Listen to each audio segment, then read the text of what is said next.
Sammy Long, lefty Sammy Long. And Sammy, great to have you on A's Cast Live. How you doing, man? Good. Yeah, thanks for having me, Doskow. Yeah, of course. Absolutely. It's good to see you. Good to see you too, man. And look, it's funny. We talk about, he wants me to ask you about the opener, so I got to go ask you about being you've done that with the Giants. You were the opener and closing back-to-back games with the A's. You've had a little bit of a taste of everything as a starting pitcher and everything. First of all, what do you think of the opener? Do you like the opener? Overall, I think as a pitcher, you do your best to be ready in whatever position they ask you. And as a reliever, you come in and you're done early that day. You come in and get your work in, and you have time to go get a full lift, and you kind of get ahead of things almost as an opener. Yeah, for you, like you've done so much starting in your life that being an opener, do you prepare kind of the same way when you do opening game compared to when you start? Same routine? Yeah, same routine as a start as I would if I was starting. Yeah. I kind of have it all listed out on my phone by time, when to stretch, when to warm up, when to go head over to the mound. So, I mean, coming out of the bullpen, you get into that routine. So when you're asked to open or start, it's a little bit of an adjustment at first because you're not used to doing it, but it's easy to catch. Yeah, it's funny because you have been a starter and you've been a reliever. I know it's different preparation as far as studying the lineups and everything like that. How different is it preparing for a start compared to coming out of the bullpen? I mean, it's a little bit taller of a mountain to climb, that's for sure. Yeah. You're asked to turn over the lineup a couple times, 2 or 3 times ideally. And you might approach those at bats a little differently than coming in later in the game where you're going to show them your best stuff because you're probably only going to see them one time.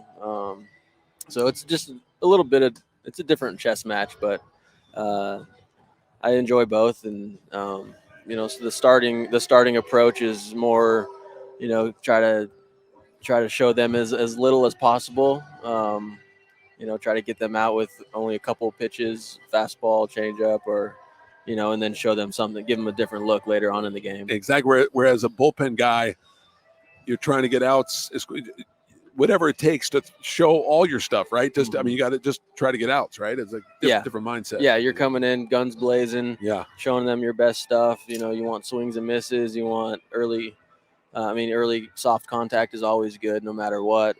But yeah, I mean, instead of coming in and try to spot up a fastball down and away, you're gonna flip a curveball in there early and show them that, and then try to blow a fastball up by them later. We're in such a different time now compared to several years ago because, look, you went from the National League to the American League, and back in the day, that would be a big adjustment. But now, with this kind of balanced schedule, you're seeing pretty much all the teams. Was it an adjustment going from National League to American League for you? A little bit. I talked to Aledmus Diaz about it a little bit, actually, where he thinks teams are in the NL are still adjusting a little bit just because they had those rosters set up to work around the pitcher hitting for so long that now that it's gone away, they're still kind of adjusting those rosters into what the AL looks like, where there's a little more power. It's a little deeper lineup. So yeah, I mean, that's just something that I've had conversations about, and but I think overall I think it's good for the game.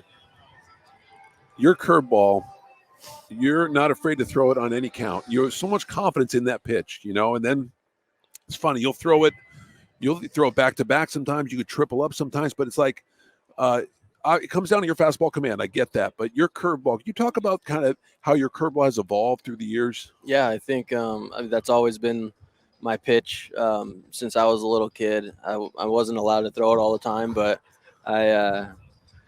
I always loved to. It was my favorite pitch to practice throwing, and it was one of those things that came natural to me. The big curveball. I grew up watching a lot of Barry Zito here in the Bay Area, and being from Sacramento, I saw that, and saw a lefty pitcher with a big curveball. I wanted to be that guy. So I remember, we were messing around in recess, throwing tennis balls back and forth to classmates, and showing them my curveball, and they'd always be so impressed since a young age. So, but now, I mean, from then to now, it's changed a lot.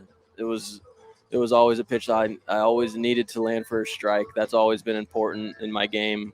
And my first couple years in 21, especially, I think I threw that pitch around like 70 to 75 miles an hour. And I feel like it was a little too easy to pick up out of the hand.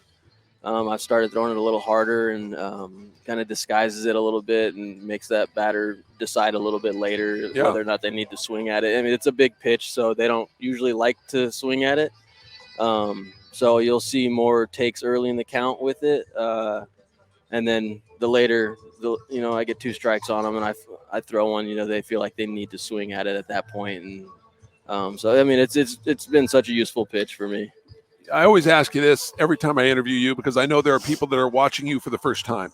And I know, look, I've talked about it on the air, the fact that outing in Sacramento, what that did for your confidence and how that kind of built. And look, it matters because I think it built your confidence going to the big leagues that year. That 8 strikeout performance, the first eight batters he faced, pitching in his hometown in Sacramento, he struck out all 8 batters. It was 8 in a row. I remember calling the game with JT Snow. You called 8 consecutive batters. You struck out in front of your friends and family with a lot of pressure on you. First time you've been in AAA. What was that like, and what did that do for your confidence? I mean, that was a big test for me.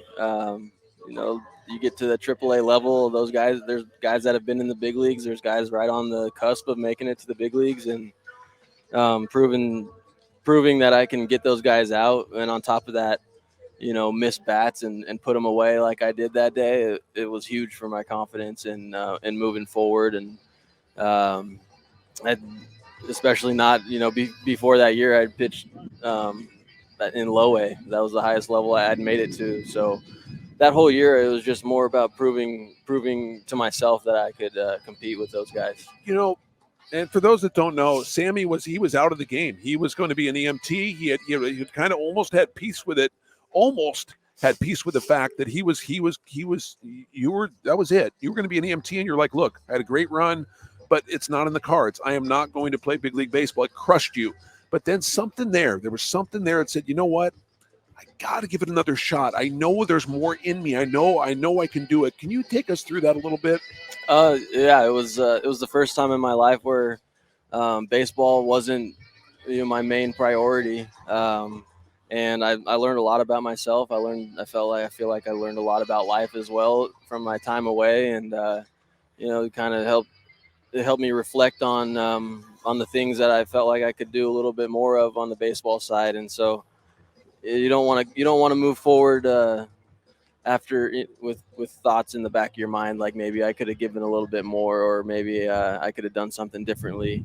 So instead of dealing with those thoughts the rest of my life, I just decided to give it another shot and go approach the game and approach my preparation a little bit differently.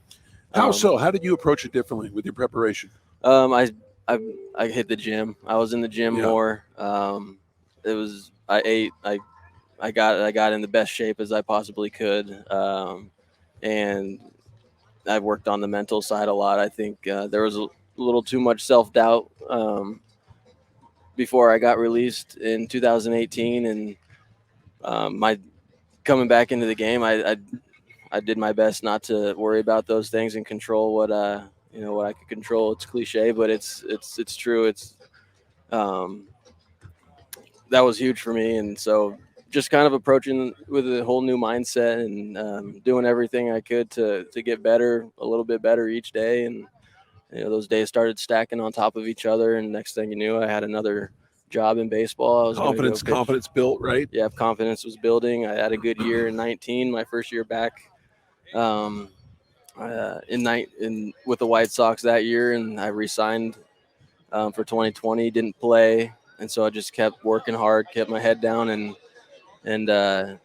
prepared as best I could for my next chance to take the mound. And that came in 21 when I showed up to big league camp with the Giants, and I was hungry, I was ready, and I was ready to show the world what I was capable of doing. That's awesome. Hey, do you know anybody in that clubhouse, in the Rays clubhouse? Yeah, there's a couple guys, Taylor Walls, Josh Lowe.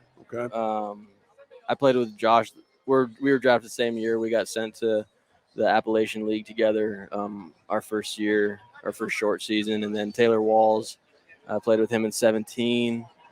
Not any pitchers though. Surprisingly, not any pitchers yet. I'll say this, It's Zach Littell's over there now, but I don't think he's here right Zach now. Littell is rehabbing. so. I compare you. Remember the first flight you're on? You didn't know anybody, okay? And with the A's, with the A's. When you and so I remember you sitting there listening to your music and everything.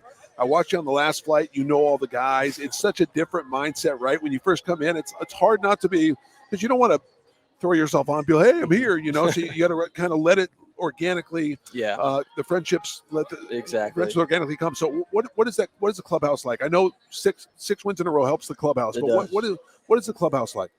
It's awesome. It's great. Yeah. I think overall the group is really easy to fit in with. It's a younger group, and so it's easy to be yourself. We're winning right now. Even through the tough stretch, like it was easy to show up with the same mindset of expecting to win that day, even though it wasn't going our way. We all had that. And that's the tough thing about having a young group is like you gotta know that every day is a new day. You show up with the same mindset, expecting to win, and but I think we handled that great, really well. And I want to say that because he brings up a great point. Because in that clubhouse, people say, "Oh, it's such a different clubhouse now. They're winning." It is and it isn't. It seems like it's kind of the same as far as you guys believing in each other. The wins weren't happening before. Obviously, it's a more fun clubhouse when you're winning. Obviously, but I'm just saying, no doubt, it's not that different. No. I mean, no. As competitors, you expect to win. Yeah. And I think that it was big to go through that rough patch and to see how we all reacted to it. And I was lucky enough to be around a lot of veterans in 21 with the Giants, Buster Posey, seeing how guys like that handle losses. And so I've had that, I guess, guidance for me. And so seeing how they handle it, and then, seeing how guys handled it when things weren't going our way, it was, it's the same thing. There wasn't anything different going on about it. One more for you. Father's Day is coming up on Sunday. I know your dad has been just such a rock for you. Your mom has too, but can you talk about your dad a little bit and his influence? He never pushed baseball on you, but he was there for you. Can you talk about his influence with you? Yeah, he's been huge. Growing up, he was the most competitive guy I knew. He was a basketball player in high school and college, so baseball wasn't his forte. He didn't have too much knowledge on like the fundamentals of it, so he did everything he could to put me in the best position, put me in front of people that knew what they were talking about, and he was right there listening to them as well, so he would absorb the information. We'd go home and work on it together, and kind of just, it was a team effort for sure growing up for my development, not only pitching but hitting and on the mental side as Life well. stuff So as well. huge. Yeah, He's been huge. He's, awesome, man. And but most importantly, the mental side of it. Which at this level is right. It's he's huge. a tough. He's a tough guy, and Yeah. You got to be tough in this league to to handle whatever's thrown at you. No doubt. Hey, thanks for taking the time, man. All right, Doskow. Great to see you. Good to see you too. All right.